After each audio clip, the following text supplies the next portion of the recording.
Welcome,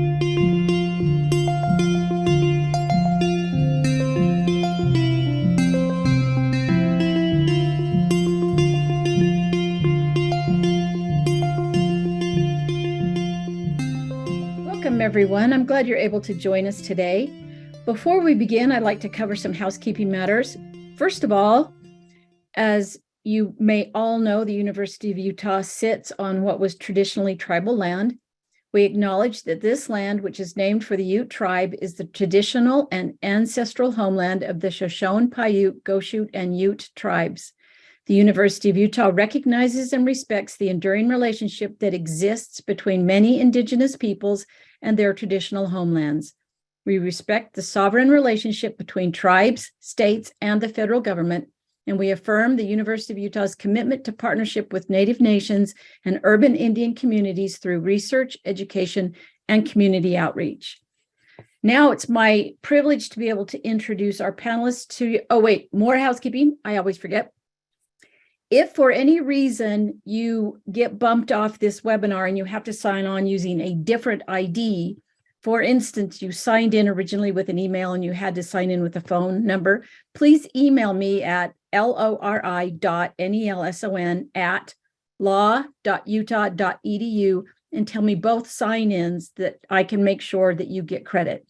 Also, pursuant to Utah Supreme Court rules, in order to get credit, you have to stay on for the entire hour. Last, there will be questions at the end. Please use the Q&A and not the chat. That being said, I did put in the chat the opinion on which today's webinar is based. Now it's my privilege to introduce our two presenters to you and let them introduce themselves. We have Julie Nelson from Julie Nelson Law and Beau Olsen from Olsen & Olsen. And let me throw it over to you guys to begin this presentation on the Utah Supreme Court decision, Taylor versus Taylor. Thanks. Hi, everybody. My name is Beau. I'm excited to be here today to be able to talk to you about the recent Taylor v. Taylor opinion and also kind of the events that led up to that. Just by way of introduction, and then I'm going to turn some time over to Julie to kind of introduce our topic. I work with Olsen & Olsen. For those of you who don't know about Olsen & Olsen, my grandpa actually started the firm about 65 years ago. So I work here with my uncle Marty, my uncle Matt, my cousin Tyler, my brother Mitch Jr., and my dad Mitch Sr. So we pretty much do all family law. We've been doing it for, I'd say 90% of our practice is family law. And I graduated from the University of Utah in 2014 and have been here ever since. So it's been a good opportunity to work with family and also see some interesting changes in the law. And so now I'm going to let you talk for a moment. Hi, everyone. My name is Julie Nelson. And just right off the bat, I seem to be having internet problems today. So I'm sorry if I drop off for a second. I missed the last 30 seconds. We're here today to talk about the intersection between Utah family law and the Utah Arbitration Act. The case we're looking at is Taylor versus Taylor, which I think has been dropped in the chat. It came out just this summer. It's 2022 UT 35, sorry, 2022 UT 35. And the short version is the question was, can you arbitrate a divorce? And the short answer is yes. Let me tell you a little bit about myself in terms of why I pushed this case up to the Supreme Court. I guess Beau won, I lost, and it was me who was driving it, me and my client.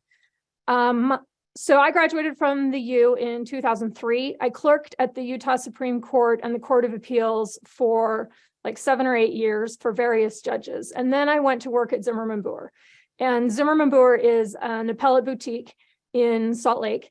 And Zimmerman, former Chief Justice Zimmerman, also does a lot of arbitrations. And so while I was at Zimmerman Boer, a couple of different things happened. One was that I worked extensively with Justice Zimmerman, sort of as his arbitration law clerk for years. I became an appellate attorney. And while I was there, I started growing a practice in family law. I left Zimmerman Boer a year ago, almost exactly, and started my own, I just work for myself now, my own solo practice, Julie J. Nelson Law, where I do family law appeals. That includes a lot of post-trial motions, a lot of consulting, sort of in the background pulling strings, things like that, pulling strings ethically, just sort of like figuring out what arguments should be made. I'm also a AAA arbitrator on the consumer panel. The AAA has all these different levels of arbitrators, and I'm down on the lowest level. So I do a lot of just small dollar commercial disputes, usually like a person suing T-Mobile or something like that for their violations of their cell phone plan, something like that. So my background really has been appeals, family law, and arbitrations. And that's why I pushed this case, because I had sort of long thought, there seems to me to be a conflict here. And I'm going to talk more about how I got involved in a little bit, but that's my background. Beau was involved way earlier than I was, and he's going to start by talking now about the background of the case, how we got on appeal, all those kinds of things. Perfect. Thanks, Julie. So Marty and I took this case on in August of 2017. And the parties in the Taylor v. Taylor case, they were married for about 18 years. They had 2 minor children, and they did have quite a bit of assets that we needed to deal with. And so the actual law itself was not too complicated. From 2017, so when we filed for divorce in August of 2017, by the time we got to March of 2018, we'd already totally resolved custody. They had 2 minor children, they were both good parents, and we had resolved that right out the bat. And usually, for those who practice family law, you know that custody can oftentimes be the most complicated part of the whole divorce. But luckily, both the parties were on the same page, joint physical, joint legal, all that kind of stuff. And so that went very, very smoothly. However, some of the issues that we did have were the division of assets, particularly the possibility of premarital assets. And in addition to that, our client had some work experience, and we were fighting over about an imputation of income. So from the time we filed for divorce until about November of 2018, we had been to mediation a total of 3 times. And every time we went, we thought that we were getting closer to a resolution. We used really good qualified mediators, but things just weren't quite falling into place. And so we had a pretrial in November of 2018. And as you all know, when you go to a pretrial, you're still quite a ways out from getting a trial date, or at least moving towards trial. There was some other background information that was going on in the Congress and the Senate and things like that, where they were going to pass the new tax plan. And as a result of that, alimony became no longer deductible for the person who was paying the alimony, and no more taxable to the person receiving alimony. And Mr. Taylor, in this case, earned substantial income. I think he probably was aware that he was going to have to pay some form of alimony. So it was really, really important for him that he gets this case resolved before the new tax laws changed, and he would lose out the opportunity to be able to deduct the alimony on his taxes. So after the hearing in November, our firm was contacted by opposing counsel, and they said, hey, would you like to arbitrate this divorce? That way we can get it done quickly. That way our client can benefit from having the tax deduction. And we've already tried mediation 3 times, and we really only have a couple issues left that we need to resolve. We were fine doing arbitration. It was something that we'd done before in divorce cases. And for those who haven't arbitrated a divorce, usually it's a pretty fast and efficient way to resolve the outstanding claims in a case.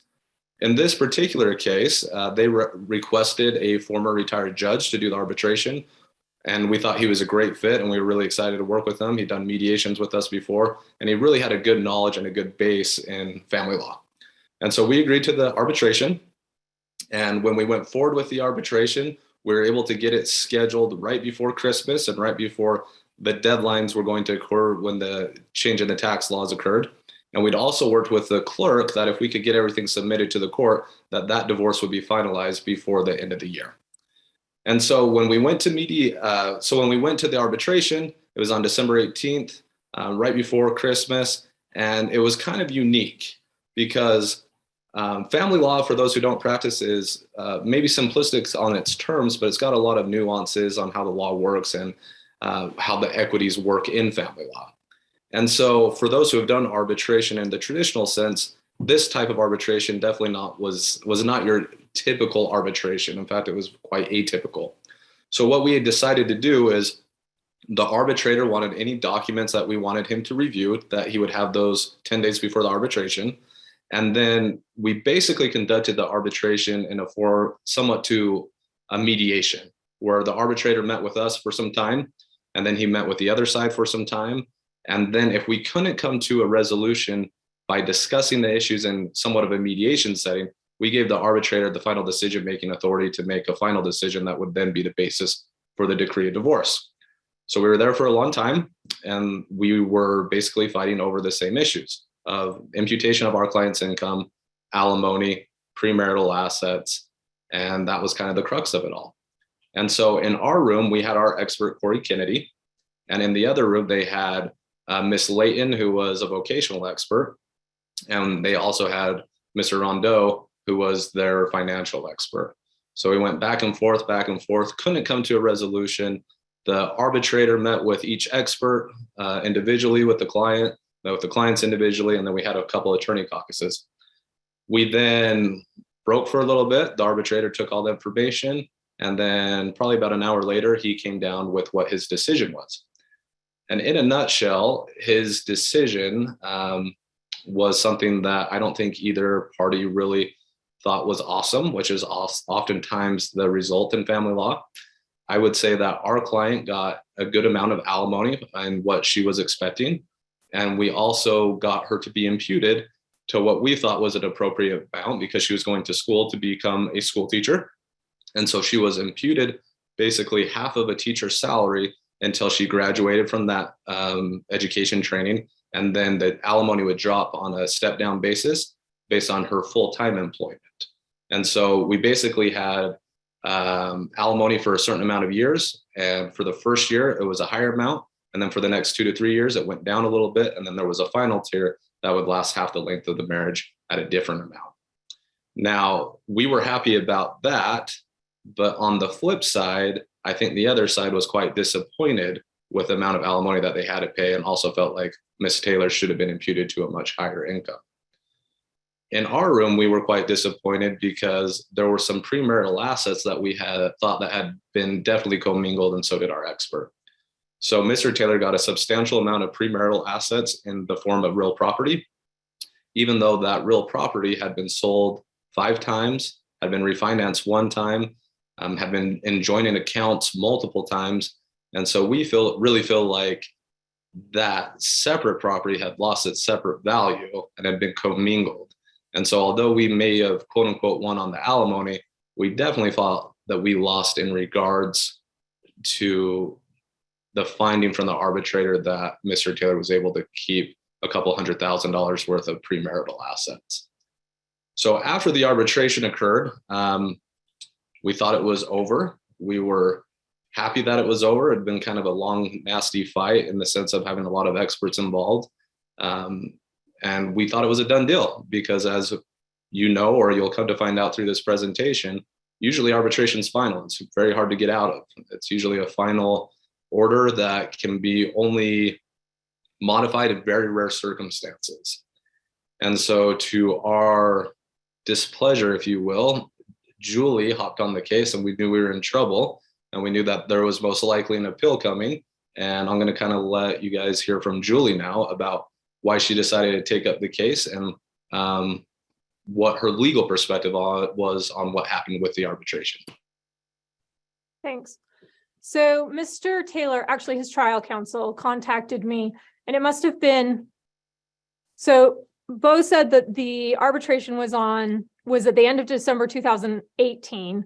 And then there were some things that needed to be kind of tidied up, mathematical calculations, et cetera. And he contacted me in the summer of 2019.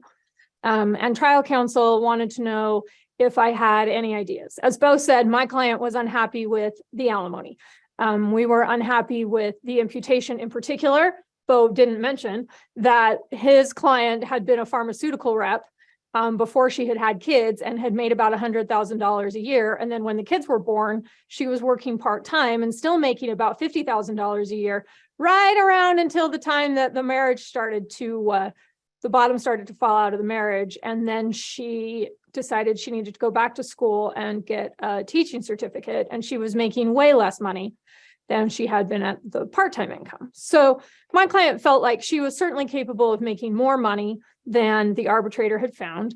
And interestingly, and this is something to keep in mind, Beau was right that they had arbitrated with several highly qualified, they had mediated with several highly qualified mediators. And one of those people had told my client that he would likely get a better deal if he went to trial than Mrs. Taylor was offering in the mediation. So he sort of had it in his mind that he could have done better. So, they contacted me to see if there was anything that could be done. And at the time, I had only ever heard of one other divorce case being arbitrated. And when I had been involved in that case, I had really been thinking, can you arbitrate a divorce? And the reason that was in my mind is that case law is adamant in Utah that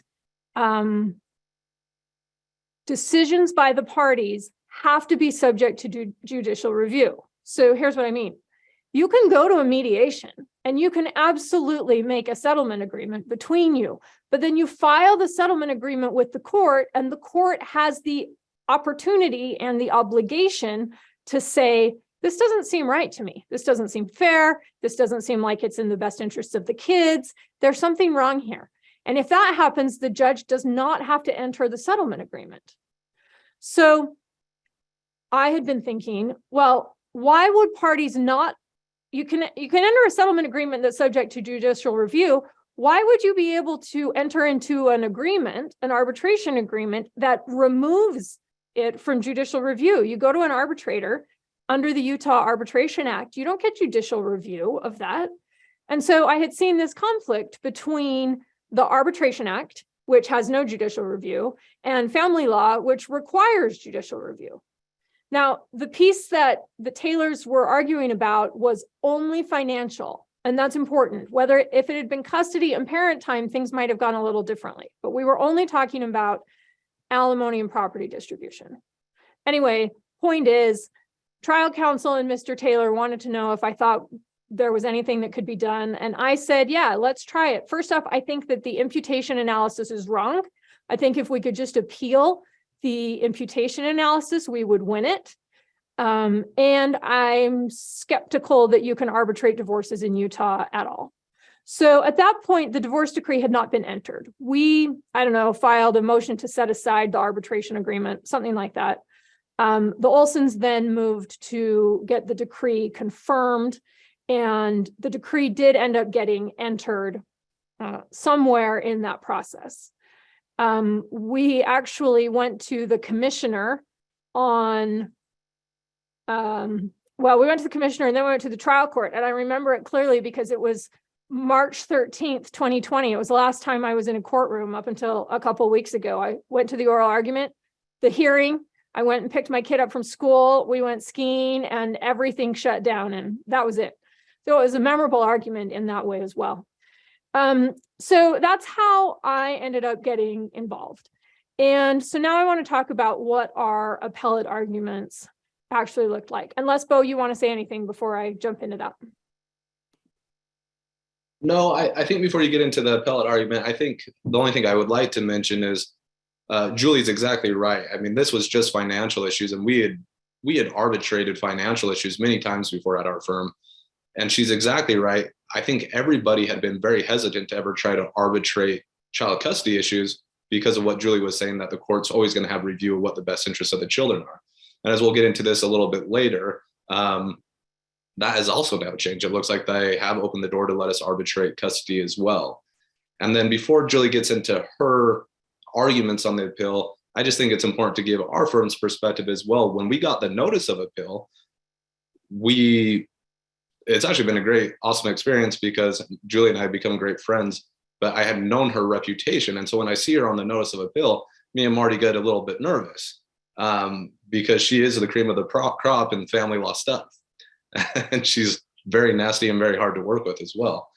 But to our firm's credit, and not trying to disparage Julie at all, we weren't very nervous for the appeal because we thought that it was pretty clear. Because Mr. Taylor had agreed to the appeal, we felt like he was just trying to to arbitration. We thought that he was just trying to get a second bite at the apple.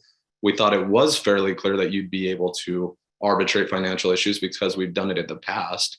but our tune did change quite a bit once we actually saw Julie's very, very well put together legal arguments, because it was an aspect of arbitration that either A, Marty and I weren't aware of, or two, to be honest, we just haven't thought of. And so once we actually saw her briefing, we then changed our thought process a little bit and thought that maybe we had an uphill battle.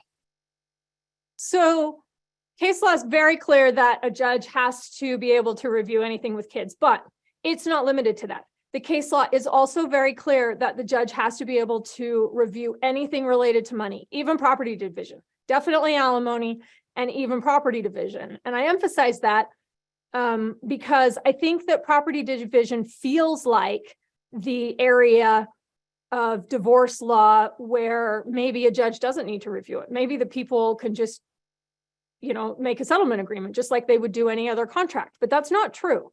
Case law requires that the judge has to have final say on property division, on alimony, on child support, and definitely on custody and parent time. So my argument was, first off, I gathered all that case law and pages of case law that says, look, judges have to be able to review party settlement agreements. Settlement agreements are treated as recommendations and they are not binding. The same, incidentally, is also true for like a special master report or a custody evaluator or a guardian ad litem. None of those are binding. Those all come in as recommendations into a trial court. And I had sort of thought, well, an arbitration might work like that.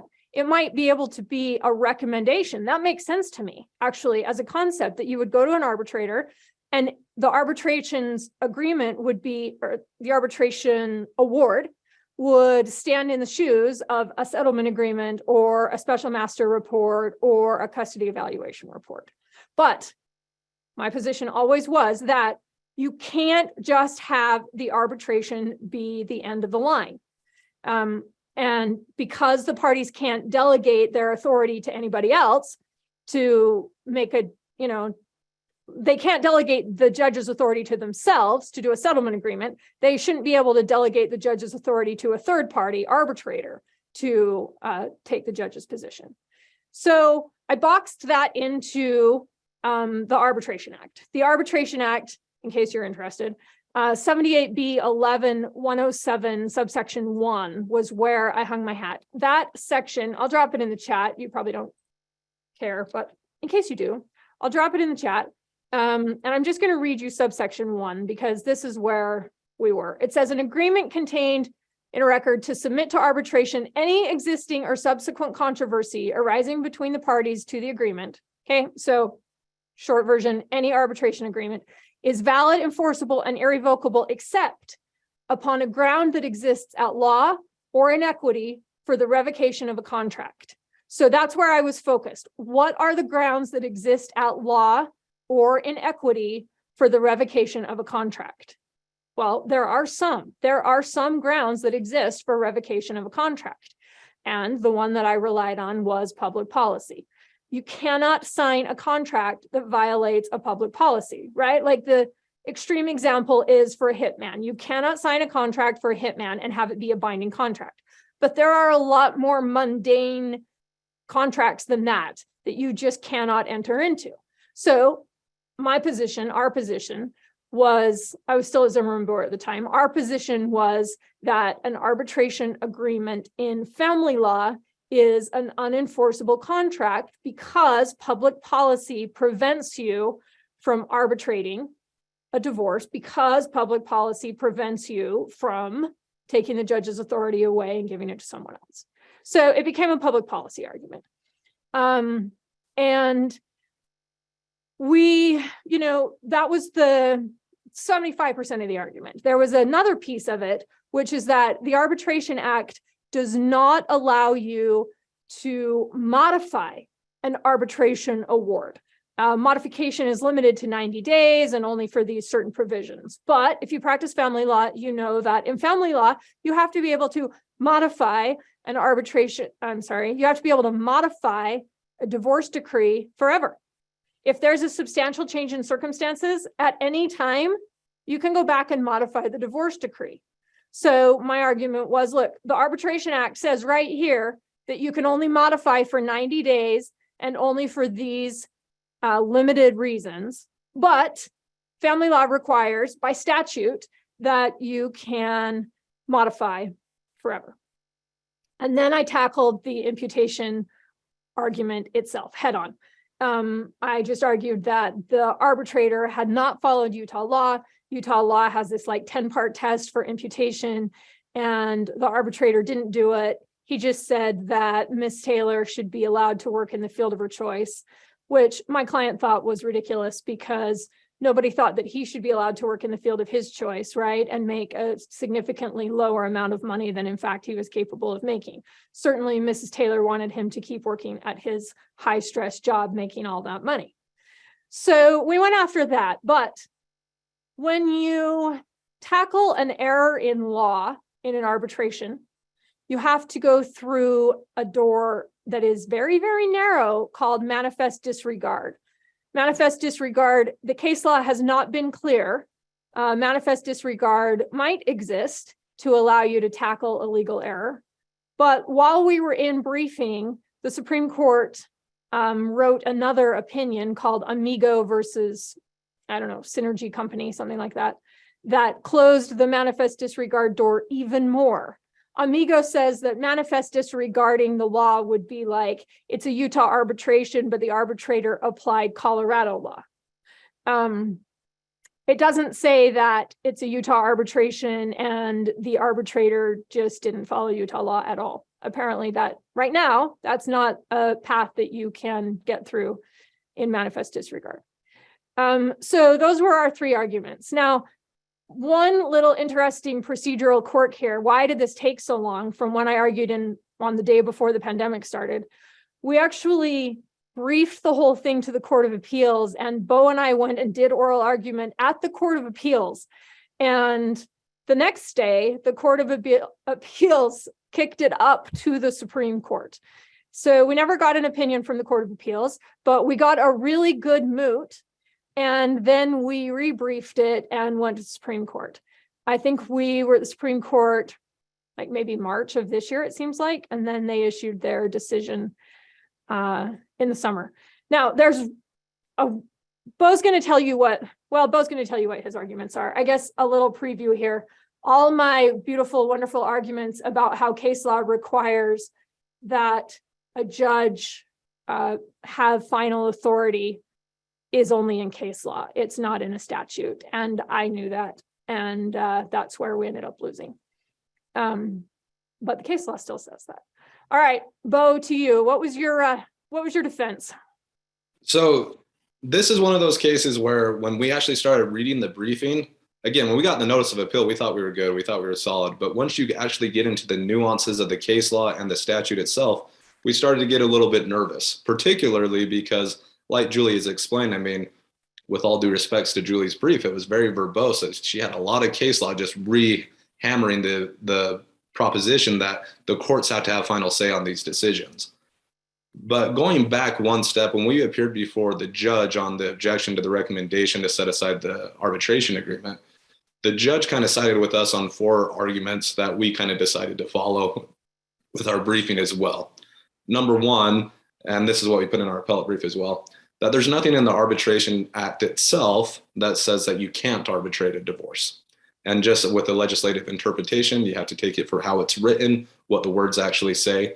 And so our first argument was, if the legislature wanted to exclude arbitration from divorces, they would have said as much. The second argument that we had, and I think is something that the Supreme Court actually butt off a little bit on, if you read the opinion, is we have to remember how we got here. And how we got here was Mr. Taylor was the one who proposed the arbitration agreement. He's the one, sorry, not the arbitration, but that we arbitrate the remaining issues in the divorce. Mr. Taylor's the one who wanted it to occur. Mr. Taylor needed it to occur before the end of the year. And we've essentially capitulated to that to accommodate him.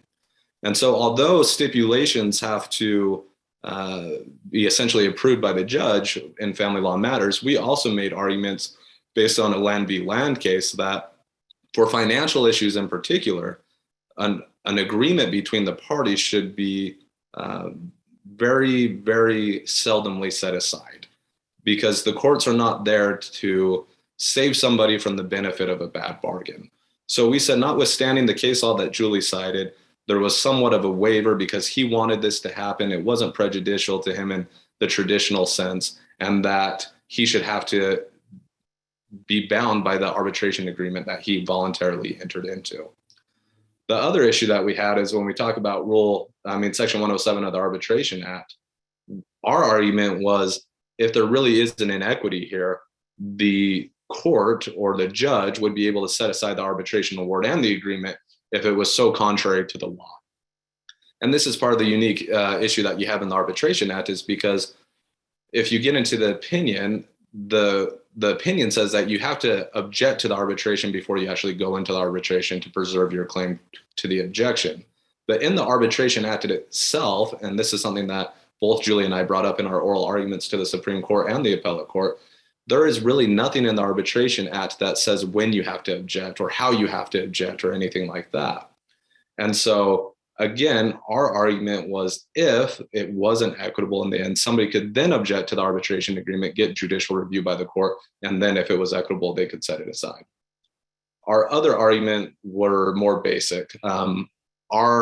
Julie and I still probably see this issue a little bit differently, but we didn't believe that a modification of the decree of divorce was changing the arbitration agreement. We saw it as more as a two-step prong.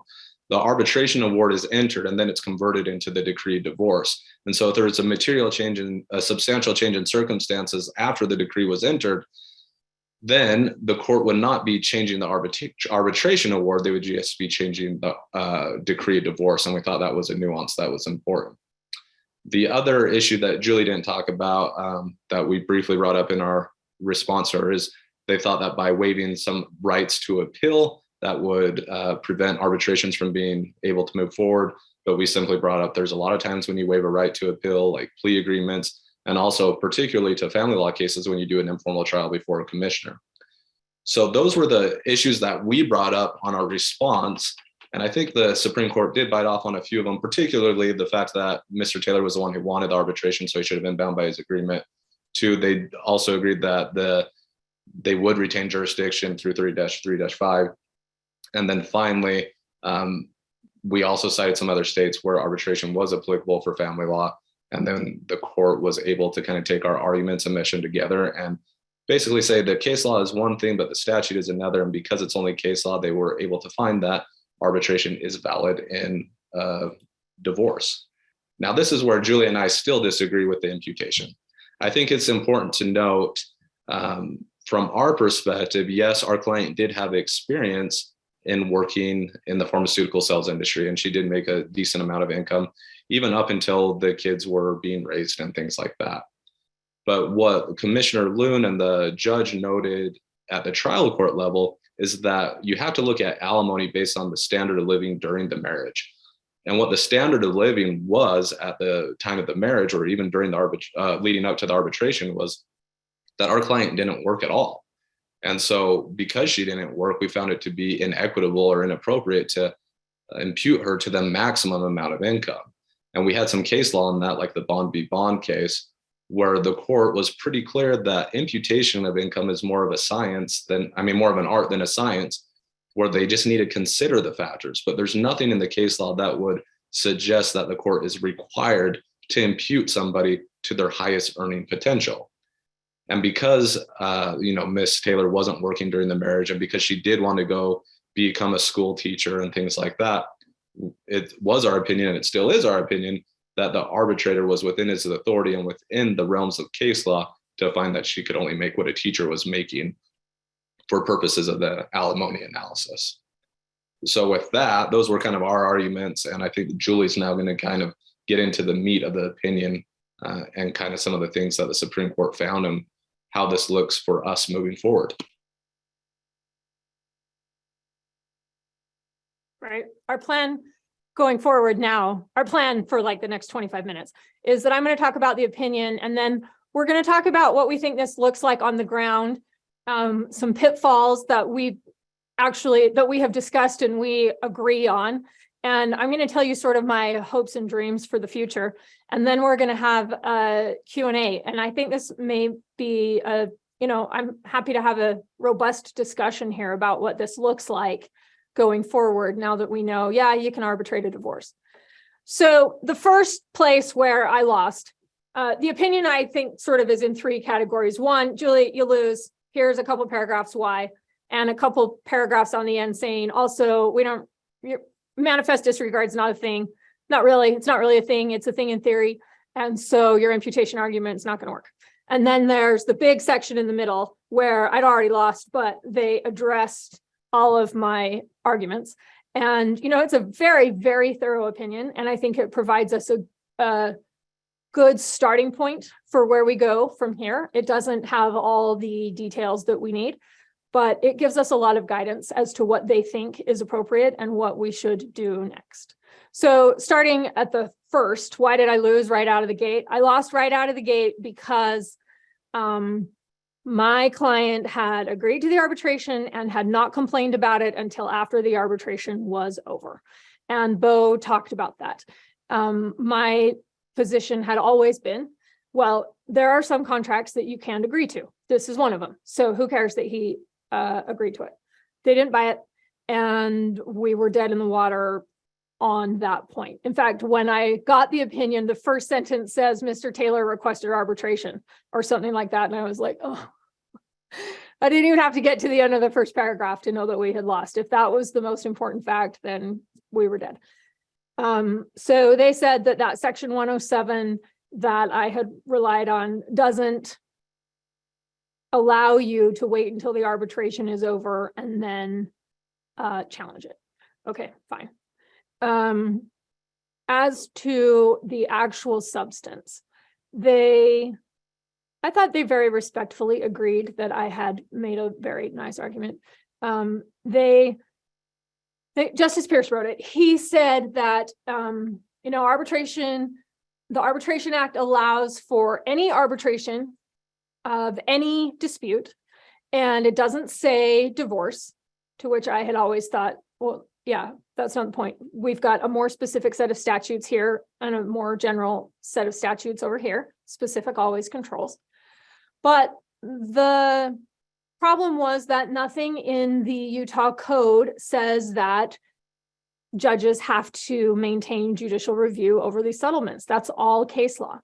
And so the court then considered the competing policy arguments. It wasn't necessarily just about the statutes. And in fact, the only statute that was still in place was the Arbitration Act. So you've got the Arbitration Act versus case law. Well, in the appellate world, the statute controls over the case law, right?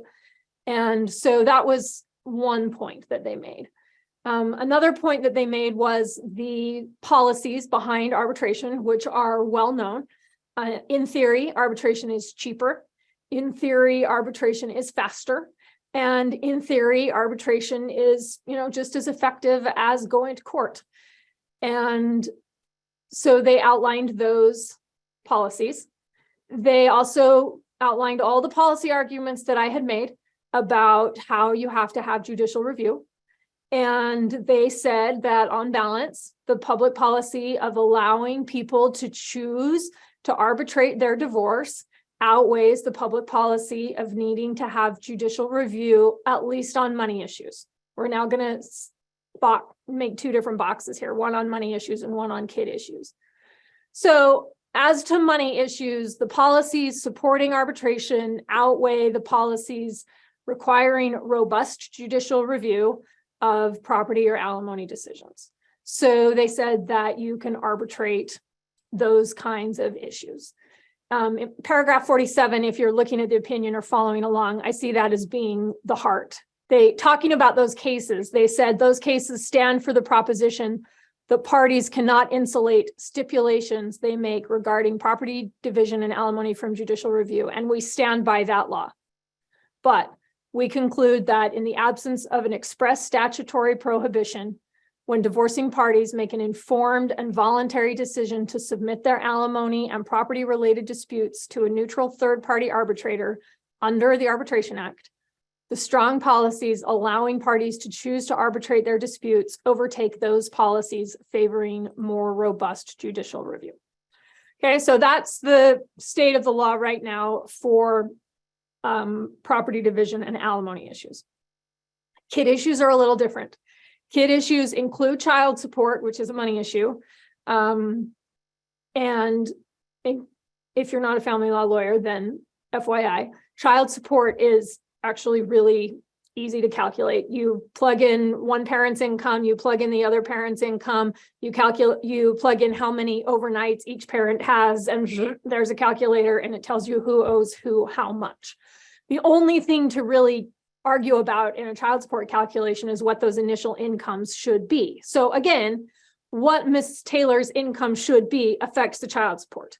But child support is also subject to a best interest analysis, meaning that it's assumed that the calculator spits out the number that is in the child's best interest.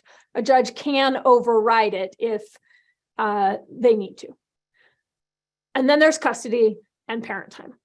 Well, the Supreme Court said that, I guess the skinny version here is the Supreme Court said, yeah, you can do it. You can arbitrate any kid-related issues, but it's not final. That does have to be treated as a recommendation that goes to the judge.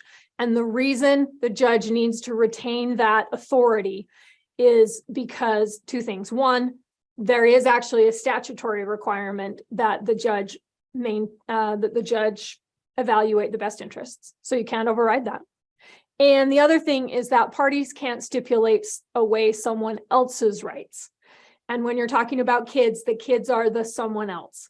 So parties can agree to stipulate away their own rights vis-a-vis property and alimony, but they can't stipulate away their kids' rights to have a judge look at the best interests.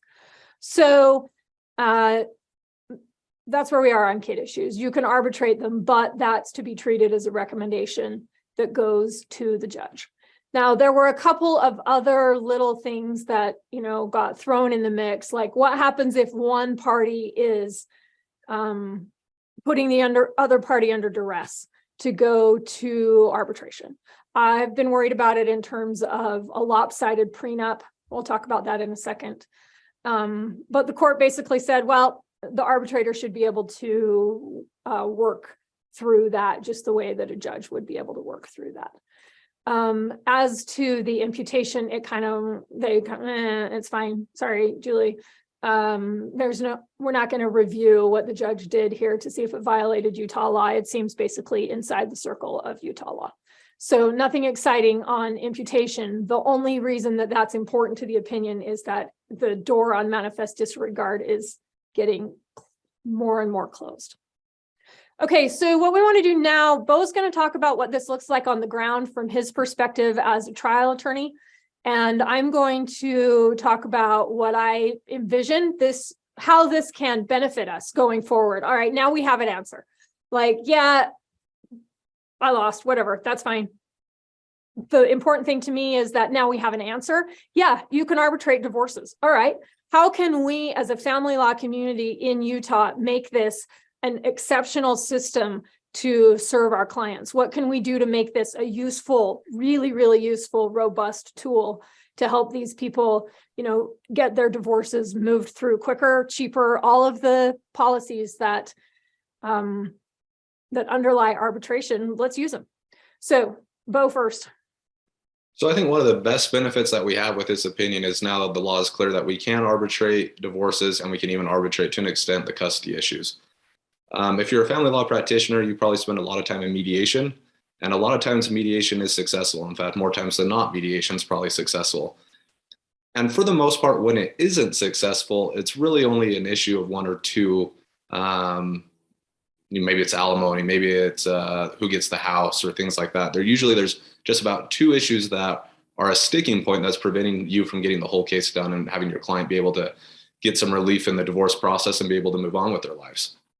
So one of the reasons that I like arbitration and why I think it's going to be helpful moving forward is because if we do it like the way we did the Taylor case, where it's more of a collaborative effort at the start, where you're working together trying to get to a final decision, and then we have the mediator/arbitrator make those final decisions at the end, that can be a very, very good service for all the parties involved. However, there's also some downsides to that as well. As we know, mediation is confidential. As we know, arbitration and the way that we did it in the Taylor case was fairly atypical. There are some concerns about confidentiality in the mediation process bleeding over into the arbitration process. And to me, I could see why a client would be uncomfortable with that. To me, I could see why opposing counsel would be uncomfortable with that, because mediation is a negotiation. And so if you let the arbitrator make the final decision, well, maybe you already hit your point of no return and you don't want to give anymore, and you'd rather take all the issues to trial at that point. So in that regard, and be able to have appropriate safeguards, I think the arbitration agreements that these arbitrators are doing need to be fairly robust if that's the type of arbitration that you're going to do. So for purposes of malpractice and serving the best interest of your client is well aware that moving into that mediation, that they are going, or mediation/arbitration, they are going to leave with a final decision that day. And that is very beneficial in a lot of senses. But if it turns out and they don't like the way it went, they need to be prepared that there are very, very few ways that they're going to get out of that decision, and they're going to be stuck with whatever the arbitrator has decided. The second issue that I've had with this opinion is talking to a lot of the well-known mediators. I've talked to 4 or 5 retired judges who we use regularly at our firm for mediation, and not one has been willing to arbitrate any of the divorce cases. And there's a couple reasons why. Number one, they say they're done making decisions, so that's why they stepped off the bench. Number two, they're concerned that it would affect their book of business, because if they start making decisions that are against a firm or against a person, we may not call them back. And number three is it requires a lot more work from them to create findings of fact and conclusions of law. And they're just not interested in it, because they know that if they show up at 9 o'clock and they leave at 5 or 6, they're going to get paid and they're done for the day. And so they don't really want to have additional work when they're already booked out and getting paid very well for what they're doing. The other issue that I think should be contemplated here is, what are you waiving or what are you giving up? I mean, it seems like this arbitration idea is similar to what could happen in a 4904 conference. Arbitration and 4904 conferences, or informal trials, they do have a lesser degree of admissibility. The rules of evidence are not quite as strong in those cases. And so maybe to have some judicial oversight, it would maybe make sense to just forego arbitration and go do an informal trial before one of the commissioners and maybe get a similar result. And then your clients could also feel a little bit more secure that their story was heard, or that they got everything out that they wanted the court to hear. The other question that this case brings up, and I know we argue about this a lot in trial court and before the commissioners, is what does this do for the imputation of income issue? And like Julie said, we still don't really know. I think they still have to follow those 8 factors outlined in 78B12-203. And I think the court is still going to have a lot of flexibility on deciding on what imputation should be used, if any at all. And so my hope for moving in the future is twofold. Number one, I hope we are able to use arbitration and even this quasi-mediation arbitration moving forward, because I think family law is much different than a contract dispute. If you breach a contract, there's a clear monetary damage that usually can result from that breach. In family law, we're dealing with people's lives, their livelihood, and the relationship with their children. And I don't think a collaborative arbitration/mediation is necessarily a bad thing. Generally speaking, and I tell my wife this all the time, our job as family law practitioners is quite difficult, because they come into our office and we tell them that the best they're going to get most likely is 50% custody and 50% of the assets. And so I think we do need to be a little bit sensitive to that aspect of this part of the law, and try to work collaboratively to get some of these decisions done in an appropriate manner. Because oftentimes, as maybe some of you feel, you go to trial on a family law issue and either the judge misses the boat or they're not as familiar with the family law issues, and you feel like nobody really got what was even being asked for. And that makes it difficult as well. And then the last issue I foresee is, who are we going to use to arbitrate?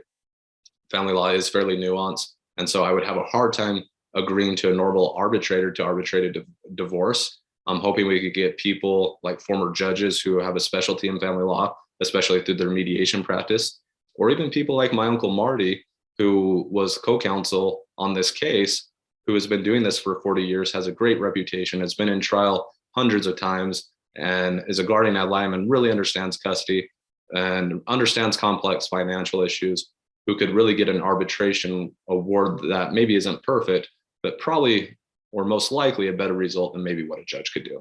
So that's what I'm hoping that this opinion does for the practitioners moving forward. Julie, what do you think? Thanks. So Beau and I have talked a lot about this idea of having one person be the arbitrator and the mediator. And I know some people are doing it. It makes me really nervous. And it makes me really nervous for exactly the reasons that Beau described, that you go to the mediation and you, by definition, disclose confidential information.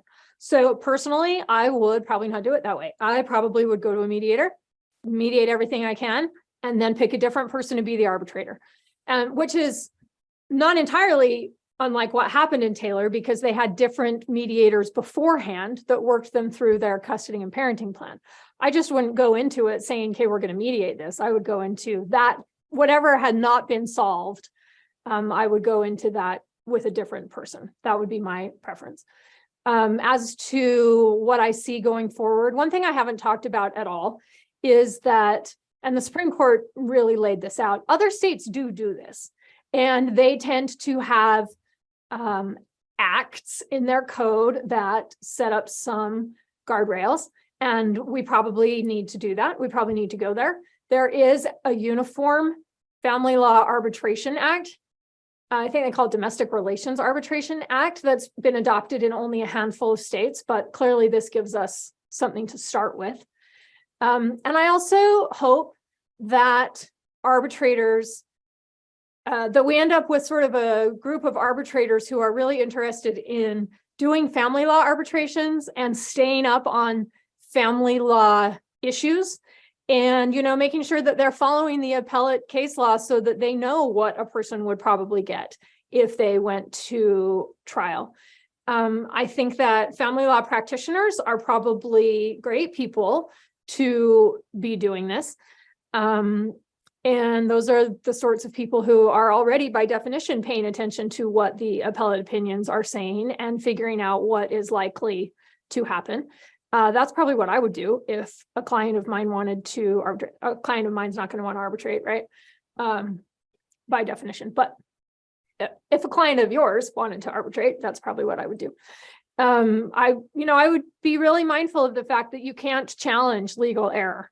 And so if the arbitrator gives you a decision that you feel just doesn't go with Utah law, there's nothing you can do. And so I think it's important that clients understand that. I think that Beau talked about having a robust arbitration agreement. I think that's critical here to making this work going forward. And I can see it being really beneficial for people who want to get in and get out. You know, if you called me and asked me if I could arbitrate something, let's get you in 60 days, let's get out. And I think that that would be amazing for some people. All right, Lori, did you want to do a Q&A? Yeah, let's get started. We have a question. I may have missed it, but where is the basis from your discussion or otherwise, the opinion, for the idea you can arbitrate custody issues to any extent? I would think the court can always intervene if it deems it appropriate. So would that be either, well, first want you guys to talk about the policy and what the basis would be, but also, do you think you can contract around an arbitration agreement to allow court intervention in custody? Okay, well, so Utah Code Section 30-3-10.9, subsection 3B does actually mention that you can arbitrate parent time issues. So there's that. The Supreme Court opinion is saying that, well, we have the authority in the Arbitration Act to arbitrate any dispute. So there you go, that's your authority. You're right that the judge could always intervene. I don't know if intervene's the right word. I mean, that's clearly where the judge gets final say. Could you contract around it? I'm not sure why you would enter into an arbitration agreement that just had a way out in it, but I guess you can. I mean, the point, I guess, here is you can make the contract say anything that you want, and through the arbitration agreement, it looks like it'll be enforceable. Beau, do you have thoughts on that? Yeah, my one thought is I'm trying to look in the opinion right now. I can't remember exactly the paragraph, but it almost seemed like an incomplete sentence from the Supreme Court. They said, oh yeah, and by the way, you can arbitrate custody, but we're going to still have the final review of it. But they didn't outline a process on how that's supposed to work. So I don't know. I'm assuming, just because of my familiarity now with Arbitration Act, it wouldn't be an objection to the arbitration award. It would maybe be a separate motion for the judge to review the arbitration award to make sure it's in accordance with the best interest of the children. But they didn't really outline a process on how to do that. So the practitioner would have to get creative on how they want to present that to the judge. I agree with you. And I think you would just do it the same way you would if you were going to attack a settlement agreement after it had been signed, right? You file the settlement agreement and then you move to set it aside or whatever. Right. Oh, so this is just a thank you in the questions. Yay, thank you. So what's curious to me is arbitration is designed as a way to facilitate quicker resolution in a way that's not mediation but isn't trial. That being said, trials they're a lot more expensive, number one, because they are, but number two, you have the right of appeal. Would it defeat the arbitration agreement to have a built-in right of appeal to the arbitration? I think what you would do, I don't think necessarily. I think what you could do is say this arbitration agreement will be treated as a recommendation to the judge. The judge will sign it, and then it will be a regular divorce decree, and that will be appealable, which is exactly what Beau's argument was on the modification, right? Once the decree is inked, then it's subject to modification. Just say, well, that's also going to be true for an appeal. Okay. So it's not just about confirming the arbitration award, which is what the Arbitration Act actually requires. Okay. And that kind of goes back a little bit to what Julie was saying. It's really important that these arbitrators, that they decide to move forward with an arbitration, that the agreement is very clear on what everybody's rights are before, during, and even after the arbitration's entered. Okay. So this does seem analogous to alimony in a prenup, where you can contract the alimony, but the court always has the right to go back and review it. So do you find that analogy accurate? Yeah, I mean, to an extent, I think all of us have dealt with that in prenuptial agreements if you're a family practitioner, and it's very, very hard to get out of it. Usually the only time you can is that they're going to become a public charge, or if it was so inequitable that it just doesn't work. And I think, as Julie's kind of talked about the Arbitration Act with the manifest disregard, I think the court would have a similar view if somebody tried to bring it up to the judge for review on an alimony purpose or something like that. Right. I do think that we'll start seeing arbitration clauses in prenups. And that makes me nervous, but I guess it doesn't make me more nervous than any other thing about a prenup. Sometimes they're awesome and sometimes they're terrible. That's just the nature of prenups. And, you'll go to the arbitrator. I think you'll have the exact same limitations. Okay. And I think it's pretty clear in the prenup, you can't do kid stuff. You can't determine custody in a prenup. Do you think that's the same with an arbitration agreement, that custody will always be reviewable? Yes. Yeah, that's what I gathered for the opinion. I think custody is always going to be reviewable. I mean, unless they change the statute to say that the judge doesn't have best interests, but that was a statutory hook. So yes. Well, thank you both very much. I read this case and I thought, dang, this opens up a complete new area in family law. So I'm so pleased that you agreed to do this presentation, because it does open up an entirely new area. And I also think that it will be interesting with people doing arbitration in family law cases, how they will approach these differently than you approach a mediation, for instance, in a family law case. So thank you both very, very much. Thanks for having us. Let's do another one. Do another case, you guys. Take it up. Let's do it. Okay. The problem that we have now is I like Julie so much that I don't really like appeals or other things. So I say, hey, Julie, you want to help me out on this? So now we're a team. So now we're a team. Well, we can still do presentations together. Yeah. Yes, you can. Thank you. And thanks to all of you that were able to join us. I hope to see you at a future webinar. Bye, everyone. Thanks.